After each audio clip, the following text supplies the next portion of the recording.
Last week, the NBA trade deadline wrapped up, and it was another big one. It was another big one. The NBA trade deadline always brings a lot of fun to the season, just with all the mix ups, all the teams who feel that they're players and have a shot at the NBA championship, throwing all their cards on the table, trying to make moves.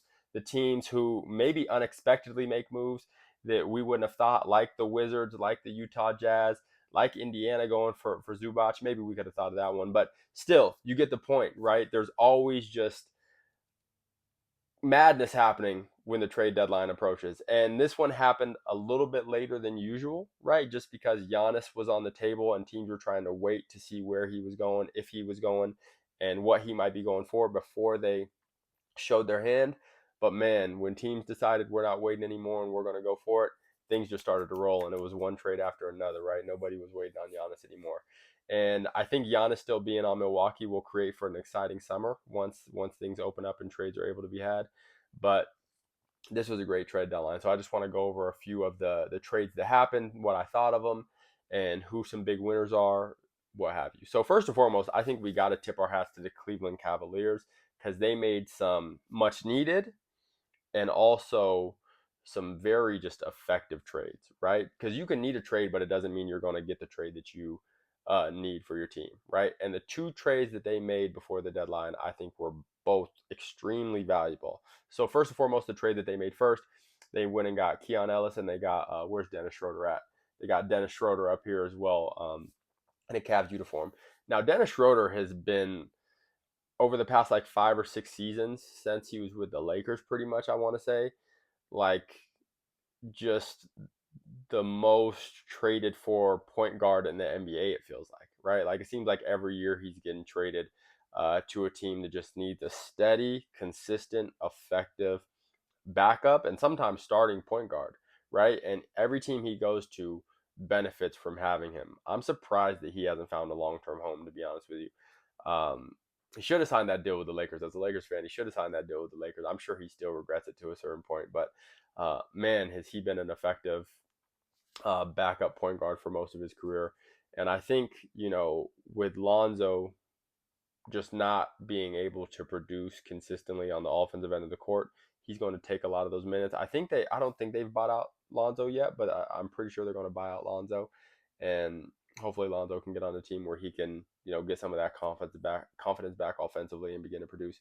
But anyways, first trade to be made for the Cavs, Dennis Schroeder, Keon Ellis, great trade for them, just furthering their depth on the bench and two guys who are just really dynamic players. So I think that's a great trade. And then obviously we got the big one where Darius Garland was traded for James Harden. It was quite the blindside. You know what I'm saying? Like with how good the Clippers were playing over the past month and a half, 2 months, I think they had the best record in the NBA over the course of that time frame, right? And they were looking like a team who was going to continue to win and continue to work themselves into a playoff spot.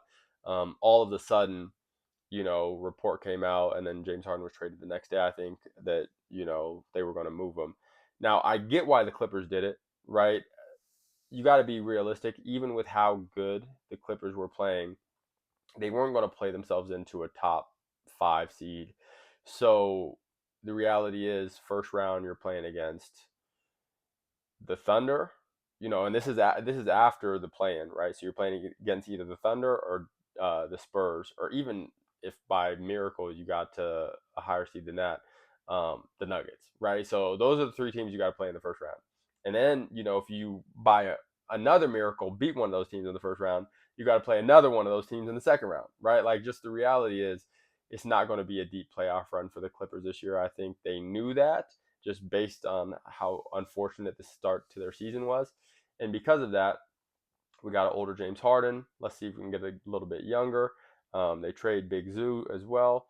But more so sticking to Cleveland side of things, I think this is a huge trade for Cleveland because Garland, just as a small guard, um, dealing with these injuries, it was going to be tough for him to get to a point, especially this late in the season, where he can get healthy enough and play enough meaningful basketball to where when they're in the playoffs, he's ready to go and playing his best ball. Right? It's really hard to get back to a point where you're playing your best basketball coming off injury. So from a timing perspective, I think James Harden just aligns with what they're trying to do right now. And I think what Cleveland is trying to do right now is they understand that they got, the best two guard in the East playing at the prime of his career. How can we maximize that with, a young stud in Evan Mobley, with Jared Allen, and do what we need to do. And not to mention, right, even though James Harden is 35, he's the better player, right? And he's still playing at an extremely high all NBA caliber level right now between his scoring and his playmaking this season. So, with that being said, I think the trade was a good trade for both teams. I think Cleveland needed to do something that was going to move the needle, and this is definitely a needle mover for me. That plus Keon Ellis and Dennis Schroeder, I think, is a great way to fill out your roster heading into, the home stretch of this season where you're going to start playing a lot of meaningful basketball. And I wouldn't be surprised if Cleveland went on a run towards the end of the season where they play themselves up to a top 4, maybe 3 seed. Who knows, right? If they just start racking up some wins, they're not that far away from that sort of seeding. So we'll see. But I think the aggressive moves by Cleveland at the deadline were awesome. I think these moves, it's hard for me to see a world where this doesn't make them better. And they've already got 2 wins, right? Harden, was it Harden or I think Harden hit a go ahead bucket last night versus the Nuggets, and then a night or two before, Donovan Mitchell hit a game winner or a go ahead bucket. I think it was versus Sacramento, but I could be messing my games up. But so you're seeing, right? You're seeing like the payoff of just having a all-star caliber guard who's available on the roster next to Donovan Mitchell. And one thing that I've noticed about Cleveland this season, and Donovan Mitchell specifically, he's had to take on so much of the playmaking responsibilities that he's really struggled versus really good defenses, right? And I think he's a natural scorer, right? He's someone just naturally who wants to score the ball more. And for natural scorers, there's guys who, can play make and score effectively, but there's other guys who, want to either score or play make, and it's tough to do both, um, you know, at the same time, right? It's just tough to do both at the same time.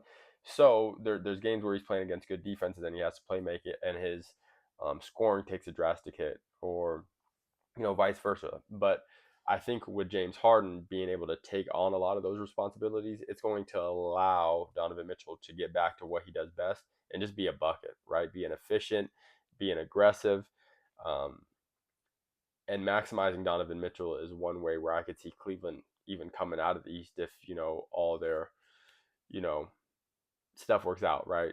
Evan Mobley gets back in the lineup healthy, working well, all that sort of stuff. So I'm excited to see what Cleveland does. I think that was a great move for them. Um, and they're definitely winners of the trade deadline. I think the Wizards are another team who made some big trades, right? They went after Anthony Davis. They got Trae Young earlier, um, and they're a team who next season I can see being very competitive. Now, obviously, it always comes with the caveat of health. We know that. But Alex Sarr and Anthony Davis next to each other is dangerous. With a playmaker like Trae Young and some of the young talent that they have, that can be a legitimate team in the East. Now, teams have to mesh, all that sort of stuff. I get it. You don't have to explain it to me. But still, when they get on the court together, that's going to be a dangerous team in the East. And I like that they got to keep a lot of their young assets. The Utah trade was a little bit of a curveball because that's one that put them in win now mode. Now, obviously, they're tanking this season, right? They're tanking this season. They're going after um, another draft pick. Maybe they can get AJ. Maybe they can get Darian Peterson. Maybe they can get Cam Boozer. Who knows? They're going after that, and they're going to continue to be bad this season. But essentially, what this trade means is right when they roll in the next season, it's time to win, right? So they sped up their process. And I think the growth of Keontae George put them in this position because they didn't know he was going to be this good this fast. But now that he is, it's like, well, let's go now. Let's make a move and let's start being competitive now. And I love it. I absolutely love it.